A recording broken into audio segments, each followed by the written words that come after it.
Tommy, We are awesome, man. It's an honor every week to have you on the program. Thank you. One of the highlights of the week. It's my honor. I talked to Rick Smith, the agent for Ben Johnson, multiple times during the process. I met him up at Hallis Hall. I think it was last Wednesday when they introduced Ben Johnson. Very nice guy. Yeah, great guy. And I met him at Market Square Arena. Did you? The Dunkin' Dutchman. That is Smiths with no H. What's This that? He is was a little Smith. shy of 7'4". What's that? Who is it? Yeah, a little shy of That was 7'4". Smiths, S-M-I-T-S, the Dunking Dutchman from Marist. This is Smith with an H in it. I don't think that's No, right. it wasn't. It wasn't either. It was Ron Jeremy.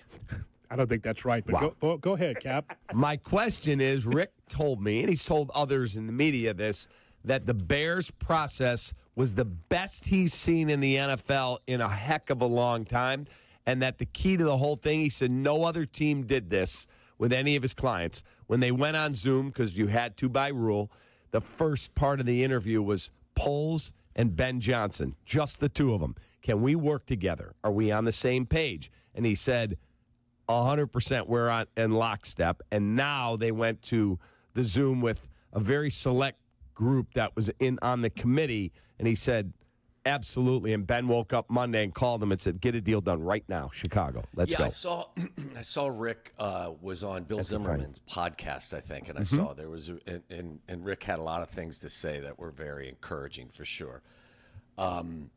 Look, I think this is also, something that wasn't mentioned there. I think this is the Warren effect. I really do. Now, I don't know where the stadium's going to be built.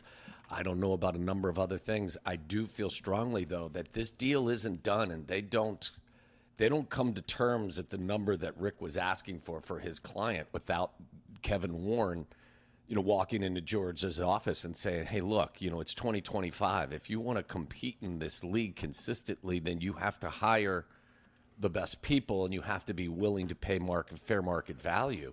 And I don't know how you guys feel, but I was a little bit surprised that they were willing. Now, again, as I said to you guys, I don't think the personality and money should have ever been a canceling factor, but it has been in the past, which is why I was a little bit skeptical. But, Kevin Warren convinced George McCaskey and the board of directors that this is what they had to do. How I felt, that this was the guy I wanted them to hire. For all the reasons I mentioned to you guys. And, I guess it's just encouraging to hear that business is, in fact, being done differently. Now, as Jonathan has said 1,000 times, now you got to improve this roster. You got to get better on the field. This isn't, your work isn't even half done here.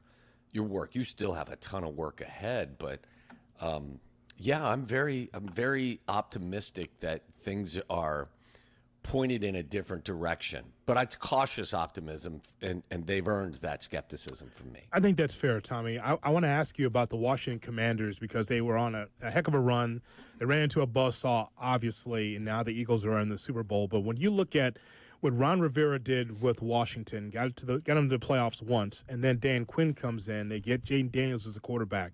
So how far are the Bears from Washington, step by step, player by player? Yeah, I think that, the NFL historically has been the league where you can go last to first easiest. And I'm not predicting that, but I think you can clean a lot of that stuff up for sure. I think that, I think Jayden Daniels is a fantastic player. I think that what he did needs to be applauded, but I think it also needs to be accentuated by the situation he found himself in. And I'm not making an excuse to defend Caleb Williams versus Jayden Daniels, but there's no question he found himself in a better situation. They identified, asked him what he wanted to do early, and it was almost like a sequential thing that they did. Okay, he's good at this, so we're going to add this. Well, they threw everything at Justin and at Caleb, and then said, well, he's mature enough and he's smart enough that if we have to, we can eliminate some of this stuff. And it just proved to be the wrong way to do it. But I think with stability in the building, an excellent coach, and improved. Listen, I've heard Shea talk about this a lot. The Commanders really upgraded their offensive line, which was an enormous, piece to the puzzle. So I'm not expecting them to go to the Super Bowl next year, Jonathan, but they are a more You and I think, are more skeptical than others that they've got a ton of top-line talent, but I do believe that with better coaching, you'll get better results. So they still need to upgrade their roster quite a bit, but I think Ben Johnson's definitely going to get – put it this way, if Cole Kmet is part of the future, he's going to get more than 50 targets this year.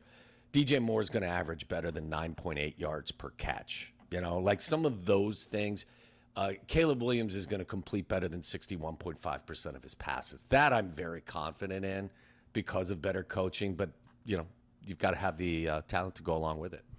Tommy, in looking at the roster, and again, you may think there's not as much talent as maybe I think they can get better. I'm not predicting they're going, to the NFC title game next year.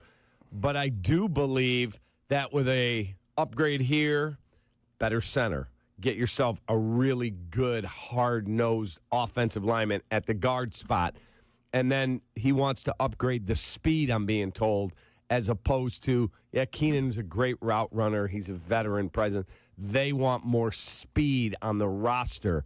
What is a realistic expectation for where this team could be? If it's not deep playoff run, should they win 9 games?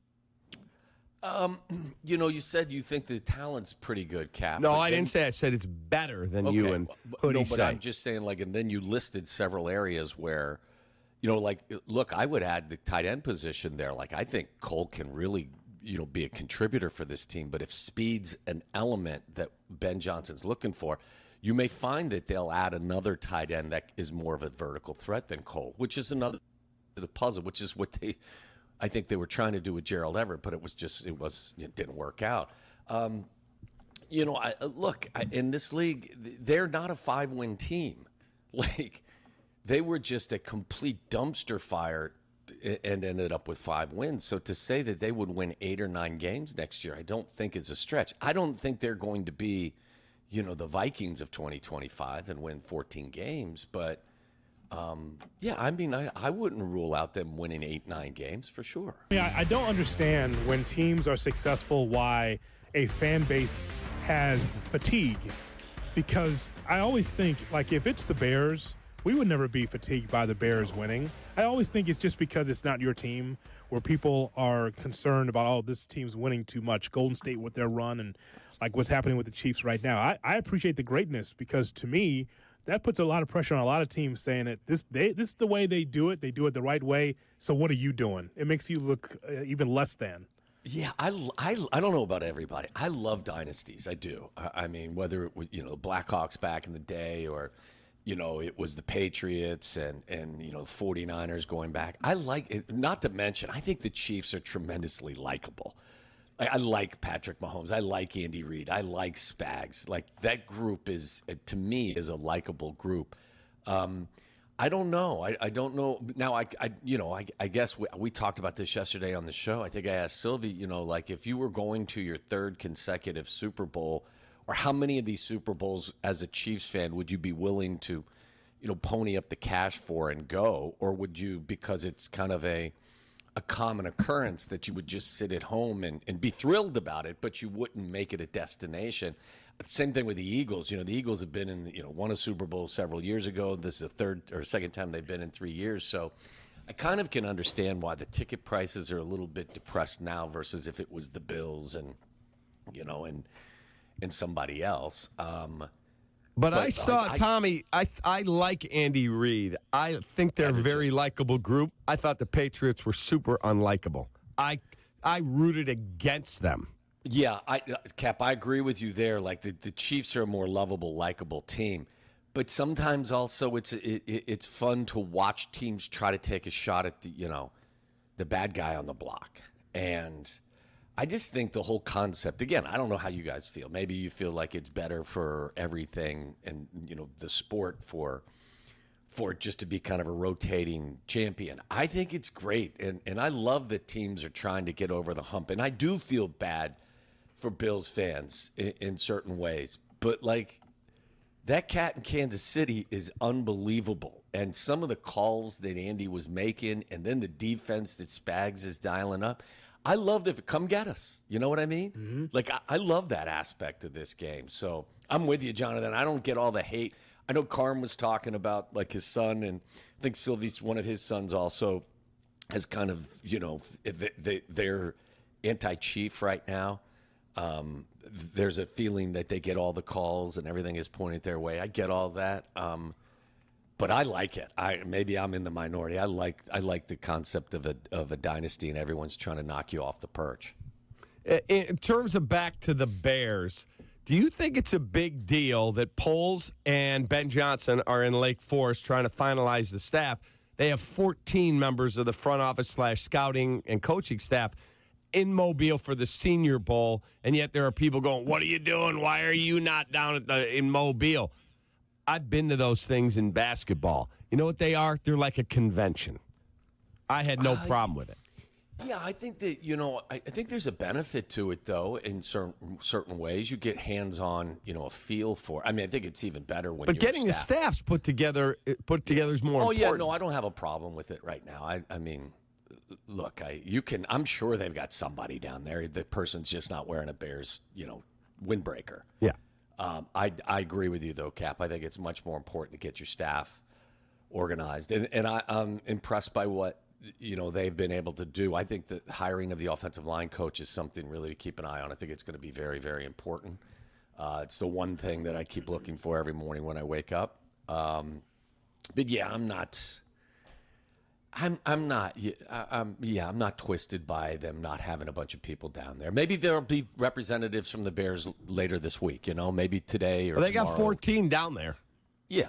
So they do? Okay. I'm just a fan. I'm not a football evaluator. Not him. Is he down there? No. Is George down there? He is not. I'm not that bothered by that. Has there ever been a Super Bowl commercial that influenced you to buy something? 123.7 million people watched the Super Bowl last year, and according to this piece on ESPN.com, Tommy, Taco Bell, Frito-Lay, PepsiCo, Anheuser-Busch, all part of some of the commercials you'll see. Have you ever been influenced to buy something? Not consciously, I don't think. Maybe subconsciously, but I don't ever recall. It's such a good question. I don't ever recall sitting in front of my television at the Super Bowl and going, God, I got to have some of those flaming hot pickle-flavored Cheetos. How about a Ram truck? Like, whatever it is. How about a Jeep or a Ram truck? Not really, if I don't think it would be influenced by seeing it on the Super Bowl. I mean, some of them are funny. I love the commercial with Matthew McConaughey doing the Ditka imitation this weekend. Awesome. That was hilarious to me. That's kind of where I'm not your average consumer where you're going to entice me, but you can make me laugh like a child if you show me something that's crazy and wacky. I guess if you're going to have those commercials, it has to be at the Super Bowl. I always think throughout the year, can't you entertain me with other better commercials beside the Super Bowl? Can you give me that in June? How about this too, guys? And this is totally off the conversation, but do you know? Okay, so that commercial comes on with Matthew McConaughey doing the Ditka. Yeah. Da Bears. Da Bears. Matthew McConaughey's 55. Mm-hmm. Coach Ditka was 45 when they won the Super Bowl. Wow. So, I mean, and maybe that's just a weird thing to bring up, but just think about that. When you see Matthew McConaughey doing that, he's imitating the coach, kind of comparable age when going back to the heyday and winning the Super Bowl where he was wearing that sweater. Coach Ditka was 45 when they won the Super Bowl in 85. No, that's great perspective, and it shows you how we've aged back then. Yeah. When guys that looked 40 looked 60. Yeah, Wilford Brimley was 29 when they did Cocoon, right? Isn't that one of the? Yeah, that's exactly right. Right. See, but again, you look at McConaughey. I mean, he doesn't look 55. No, he looks young. He looks amazing. You would say the point I was making is that you would have never said, well, Matthew McConaughey looks older now than Coach did when he was wearing that sweater winning a Super Bowl back in 85. No. By the way, did you hear the rumor that Declan Doyle's related to the Hawks? Yeah.